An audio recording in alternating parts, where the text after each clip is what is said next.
Pokemon ROM hacks have always been incredibly popular among content creators, as most of them need to find something to do during the year-long gaps without a new official game. So it's no surprise when they go ahead and just make their own, to play on stream, or make an interesting video out of. But most of the time, they aren't much more than a silly meme or challenge hack that often use the same story and maps as Fire Red or Emerald. And while that isn't necessarily a problem, they tend to get repetitive or are often drowned out in the sea of hundreds of other Generation 3 enhancement or difficulty hacks. That is, until just a few days ago, a streamer named Alpharad released a ROM hack called MarioMon, developed by a team of passionate and talented ROM hackers. A new adventure that takes you through a new world with tons of new Pokemon. So I thought it would be fun to take a deeper look at the project, and just how well it combines the aspects of Mario and Pokemon. So without further ado, let's get started.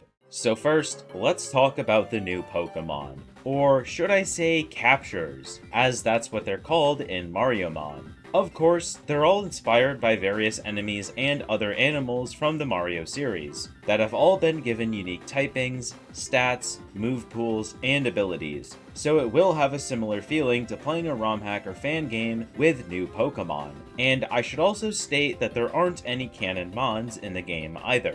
What seriously stood out to me though is just how good they look. Every capture has an animation when entering battle, and you can seriously tell just how much effort went into each one, not to mention just how great the battle backgrounds look as well. But as great as they look, I'm sure you're wondering how they play in game. Every capture is fun to use in battle, and yes, I seriously mean that, as each one was given moves, stats, and abilities that match their designer personalities from the Mario games. And it was done in a way where they all have good attacks to use, even in the early game. Sure, you are going to find some that are much more powerful than others, but I definitely prefer things to be a bit unbalanced for the sake of the player's enjoyment. And I found it to be really awesome that there weren't any captures that felt useless, especially considering how many there are to use, with the strong early game variety giving you grass, fire, water, rock, dark, and even steel and ice types before you reach the second gym. Finally, the difficulty.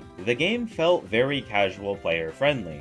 There were a few fights you might struggle with, but for the most part, I found myself easily able to clear the game using a team of captures I liked, rather than trying to build one around specific bosses. So I think with the wide Pokemon variety, combined with the more laid-back difficulty level, makes this a perfect ROM hack for Nuzlocking, which I think the developers were going for, since there's actually a Nuzlocke mode built right into the game. If you've made it this far into the video, then I highly suggest subscribing, as I upload a video at least once a week showcasing and reviewing Pokemon ROM hacks that you definitely don't want to miss out on. Now, as fun as the battles were, that's something you can easily find in a ROM hack nowadays, with just how much they're prioritized over everything else. What impressed me even more about MarioMon was the fact that it took place in a brand new region, rather than just using an existing one as a base. But this isn't any normal region. It's of course inspired by the world of Super Mario. You'll begin your adventure in the peaceful Mushroom Kingdom, filled with toads and home to Peach's castle. Progressing through this world, however, is much different than your average Pokemon one, as instead of walking or surfing to the next location, you'll often be taking warp pipes. And these pipes aren't just for transporting you to the next world, they can also take you to various hidden areas, such as the underground world or a hidden cloud path in World 2. The world mimics that of Super Mario's incredibly well, as you'll quickly move through a cloud city, onto a gambler-infested swamp, through a tropical jungle, and even into New Donk City from Mario Odyssey. But it's not just the layout that makes the world incredible, rather the custom tiles, to bring the game to life even further. You'll find question blocks containing items, and exclamation blocks that change parts of the map. Speaking of items, you won't find your normal potions or Pokeballs, but instead brand new ones that replace them.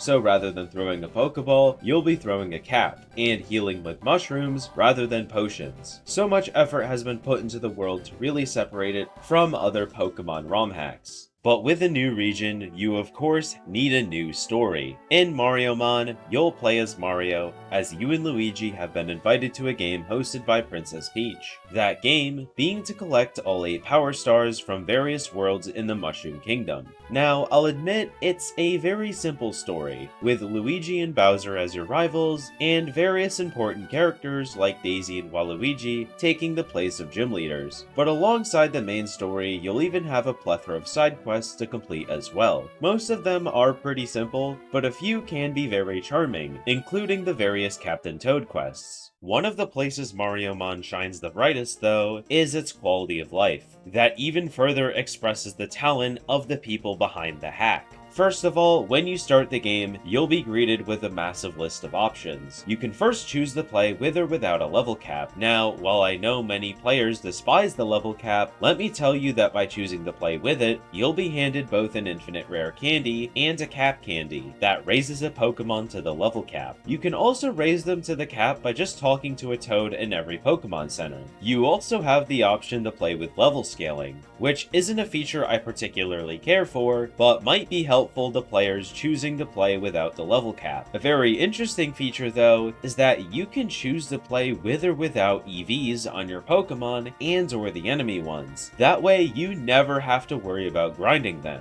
On to quality of life in the actual game, you'll first have the EXPL and portable PC that you'll receive after defeating the first gym leader, which I promise is only about 30 minutes into the game. But right in the party screen, you'll not only be able to rename your Pokemon, but relearn any of their level up moves for free. And right in your Pokedex, you'll be able to see the stats, learnable moves, and evolution levels of every Pokemon you've captured. And finally, backtracking to previous areas can be done very quickly thanks to a fast travel item being handed to you incredibly early. Overall, Mariomon is an incredible ROM hack that seriously took me by surprise. Like I said before, I'm not used to getting such a high quality and completed full story hack out of a content creator, as they're usually silly meme hacks or short escape room challenges, mostly designed to be played for a single video or a live stream series. It's very pretty thanks to the Pokemon sprites and custom tiles, it's very fun with the unique region and Pokemon balance, and it's absolutely grind-free thanks to the quality of life features. And other than almost every other crossover hack I've played, it feels like more than just Pokemon with Mario characters. So I'm going to be giving Mariomon an 100% on the playability scale. Thank you to Team Too Many Productions for making an incredible ROM hack, and to all of you watching, comment down below what Pokemon ROM hacks you want me to look at next. Also a thank you to my channel members for their continued support. I hope you all have a nice rest of your day, and goodbye!